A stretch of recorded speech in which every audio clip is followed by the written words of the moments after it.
Shalom, selamat malam. Kembali malam ini kita akan merenungkan renungan malam seiman yang ditulis oleh Ibu Kathleen dan Pendeta Jonathan Kuntara pada tanggal 3 Oktober 2020 ini.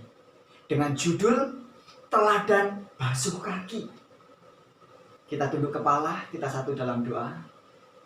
Bapa yang penuh kasih, terima kasih untuk kesempatan dan waktumu yang telah Kau berikan bagi kami, sehingga kami pun boleh kembali merenungkan sebagian dari firman-Mu.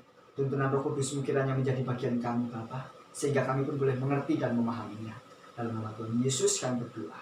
Amin. Kebenaran firman Tuhan pada malam hari ini terdapat di dalam Yohanes 13 ayatnya yang ke-17. Jikalau kamu tahu semua ini, maka berbahagialah kamu jika kamu melakukannya.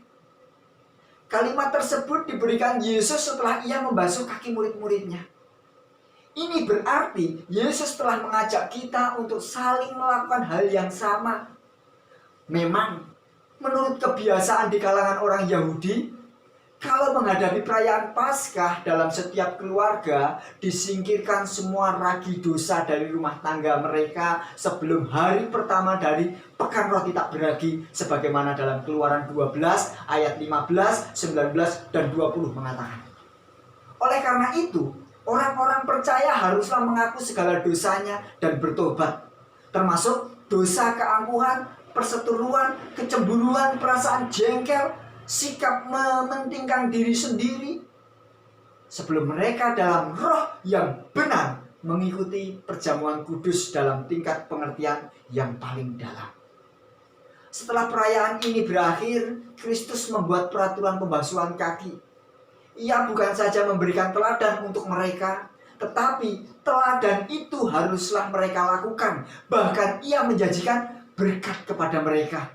Jikalau kamu tahu semua ini, maka berbahagialah kamu jika kamu melakukannya. Peraturan ini mendahului perjamuan Tuhan, menggenapi amanat bahwa semua harus memeriksa diri sendiri supaya mereka jangan turut mengambil bagian dalam perjamuan itu dalam cara yang tidak layak, sebagaimana dalam 1 Korintus 11 ayat 27-29. Apakah makna dari pembasuhan kaki sebelum perjamuan kudus? Peraturan pembasuhan kaki mengingatkan kita akan sikap rendah hati Kristus dan kehinaan yang dialaminya ketika menjelma menjadi manusia, baik dalam pengalaman hidupnya dan pelayanannya.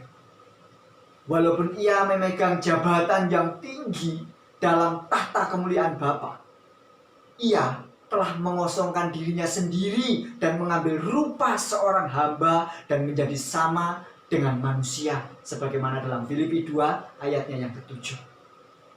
Hidup Yesus adalah hidup yang tidak mementingkan diri sendiri. Ia tidak datang untuk dilayani, melainkan untuk melayani. Melalui perbuatan pembasuhan kaki, ia menunjukkan bahwa ia mau melakukan pelayanan yang bagaimanapun rendahnya demi menyelamatkan umat manusia. Dengan demikian, ia menambahkan bakti hidupnya dan sikap rendah hati di dalam pikiran para pengikutnya. Dalam menjadikan upacara persiapan ini dijadikan sebuah peraturan.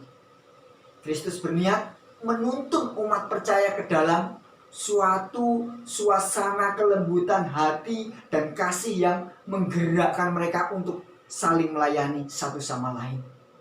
Dengan mengikuti teladan yang diberikan Kristus dalam soal pembasuhan kaki, berarti kita mengakui rohnya untuk melayani seorang akan yang lain oleh kasihnya.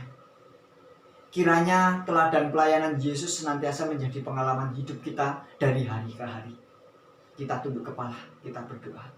Terima kasih Tuhan, Engkau telah mengingatkan kami kembali untuk boleh kami saling melayani. Kiranya apa yang telah kami dengar, Engkau boleh materaikan di dalam hati dan pikiran kami, sehingga kami pun mampu untuk menghidupkan di dalam kehidupan kami. Inilah pengharapan kami Bapa, kami serahkan dalam tangan kasih-Mu. Dalam nama Tuhan Yesus kami berdoa. Amin. Tuhan memberkati.